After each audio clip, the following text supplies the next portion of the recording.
This is how Tommy really becomes the White Ranger, and why it leads to the departures of Jason, Zack, and Trini. In the comics, the Shattered Grid arc concludes with the Power Rangers restoring reality, resetting the world to where it was before the invasion of Draken.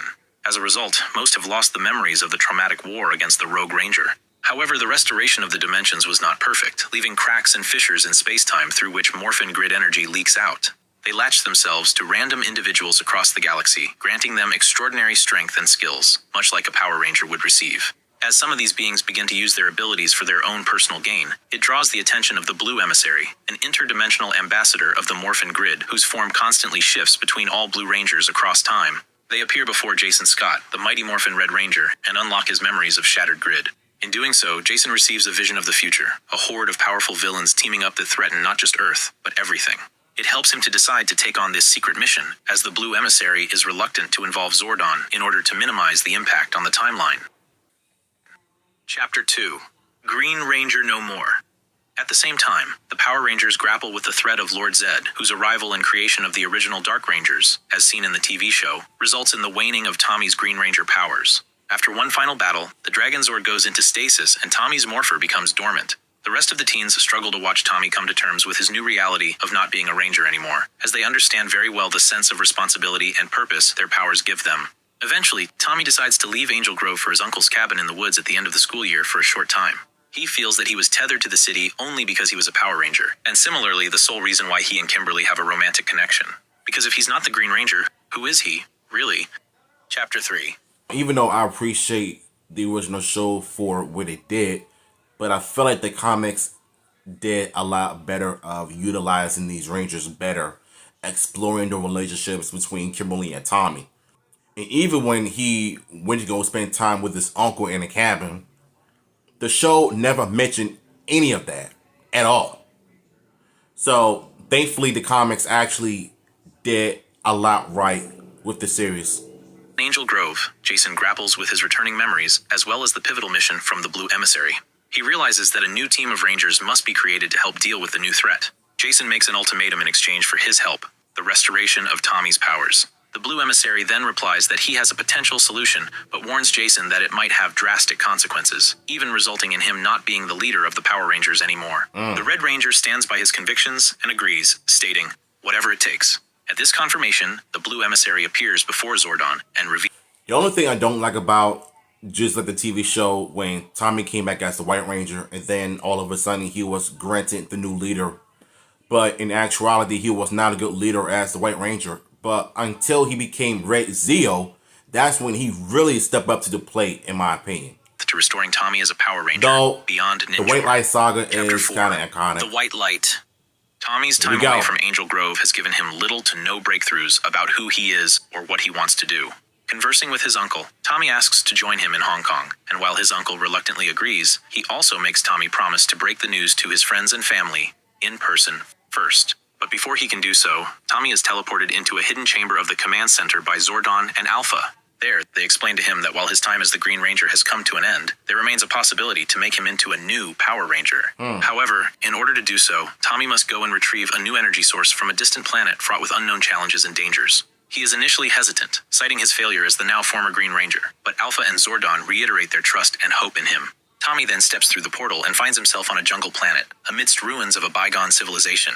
Citing what looks like a white tiger, Tommy resigns himself to following the animal, who leads him to a central temple that houses the White Tiger Power Coin. Tommy approaches its dais for the prize, but is stopped by Saba, the Sword of the Light. Chapter 5. Discovery and Suspicion. Meanwhile, back on Earth, Morphin Red Ranger in the 60s, to help him locate both Alpha and Zordon.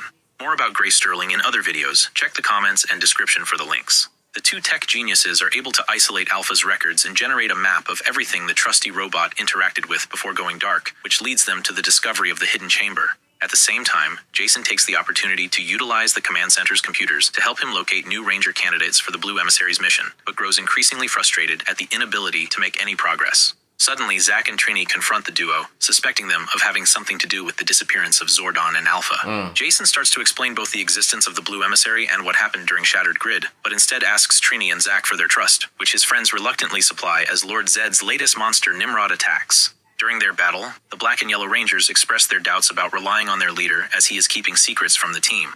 A grown Nimrod then summons his minions, AC and DC. The trio is able to overwhelm the Thunder Megazord, and the Power Rangers retreat to fight another day. Chapter 6. Test of a True Ranger. Tommy is glad to see Saba again, having met the talking sword when he was transported with Billy into Draken's alternate dimension, but this Saba clarifies that the two sabers are variants of each other. In this reality, Saba's only allegiance is to guarding the white light, and he threatens to end Tommy's life, should he choose to pursue it. The former Ranger and the Saber fight. All the while, Saba seeks to uncover the true reason why Tommy would want to be a Power Ranger again. The sword knows all about Tommy's past as the Green Ranger, how he was evil until he was redeemed. Can you honestly imagine seeing Jason David Frank's Tommy fighting Saba on a TV show? Like, that would have been super awkward to see him actually do that, but in the comics, they actually made it seem real to test his knowledge, to put him on a test to see if he's really worthy of being the White Ranger. So I kind of like what the comics did there. To oversee what is the strongest weapon for the side of good, Saba fears that should its wielder fall to the dark side, it would spell disaster, as Draken demonstrated when he seized the white light and fused it with his Green Ranger powers. Since Draken is a version of Tommy Oliver, Saba has resolved to never let him gain control. With the saber unmoved, Tommy seems to have failed in his quest. Just then, a portal opens up, and Lord Zed steps through. The Emperor of Evil reveals his master plan of draining Tommy of his Green Ranger abilities. Having coveted the white light for centuries, he knew that Zordon would attempt to empower his favorite ranger, and thus, all he had to do was wait and follow Tommy. Seizing and corrupting Saba, Lord Zed shows Tommy his vision for the white light. Not for himself, but to instead give to Tommy to bend to his will, becoming a better version of Draken. The revelation horrifies Tommy, who immediately declares that he would die before letting either Zed or himself corrupt the light. Lord Zed seems to grant Tommy his wish, but as all hope seems lost, in a flash, Zed disappears, and in his place floats a restored Saba. The Saber explains that it was all a trial for those who would seek to claim the light, to find the one that would give their life to protect all life, alone, and without glory nor grandeur. Saba then bestows the white light onto Tommy, who takes them both and returns to the command center. There, as Tommy completes his transformation into the White Ranger, Zordon breaks the news. As the now wielder of the strongest weapon against evil, the white light would hone Tommy's senses to become the newest leader of the Power Rangers. Tommy's thoughts are on Jason as he reluctantly accepts the responsibility. Chapter 7. The decision that would change everything. Following their defeat at the hands of Nimrod and his minions, the Power Rangers regroup while their Zords are repaired. Jason wants to try handling all three monsters by himself, but Kimberly chastises him for coming up with such a foolish idea. At the same time, Trini and Zach discuss the mystery of their leader and the Blue Emissary, leaning towards telling the rest of the team as soon as possible. The Herald of the Morphin Masters then appears to the duo, seeking to dissuade them. At this, Trini demands to also have their memories restored, if indeed their friend Jason is on an island of his own. The Blue Emissary is impressed by their devotion to Jason, but warns that it would change everything for them as well. Soon thereafter, Zordon and Alpha reappear to the Rangers and reintroduce Tommy as the White Ranger and the new leader of the team. Together as six once again, Tommy pilots the White Tiger Zord into battle against Nimrod and his Scarlet Sentinels, defeating them all as the combined Mega Tiger Zord, a new weapon in their arsenal against Lord Zed's increasingly dangerous monsters. During their post-victory visit to Ernie's juice bar, Tommy confides in Jason his unease with the way in which he became the leader of the Power Rangers. Jason comforts his friend and reassures Tommy that he is exactly where he needs to be. Because after all, it was Jason's decision to do whatever it takes that led to the change in the first place. As they all leave the juice bar, Zach and Trini meet with Jason and reveal that now they too remember everything. The trio then resolve to tackle the Blue Emissary's mission together. Chapter 8. The Departure.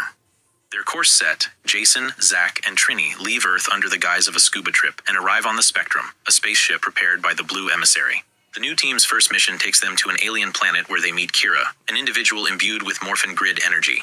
When her powers awakened, the resulting blast destroyed her home, along with her family. Now her village has branded her a witch, and the Rangers arrive to a tense confrontation.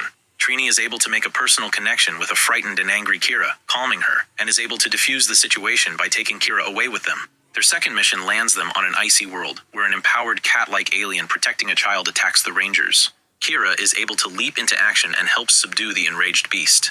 Both Kira and this space cat, named Yale, will play important roles in the future. Shortly thereafter, the Blue Emissary reveals just how many empowered beings the newly assembled team is tasked with finding. The sheer number makes Jason realize that he cannot lead this mission and be a defender of Earth at the same time. As Tommy has been solidified as the new leader of the team, the trio decide to devote their full time to the cause. Using the peace conference in Switzerland as a cover, Jason, Zach, and Trini resign their positions as Mighty Morphin Power Rangers.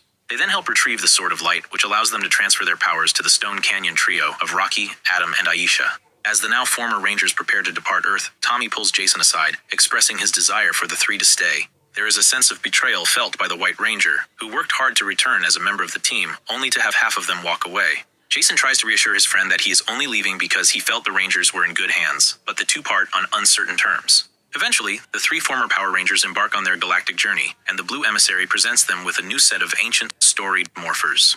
With a power set based on the alchemical properties of earth, fire, air, and water, they, along with Kira, become the new Omega Rangers. And so, this is... Shout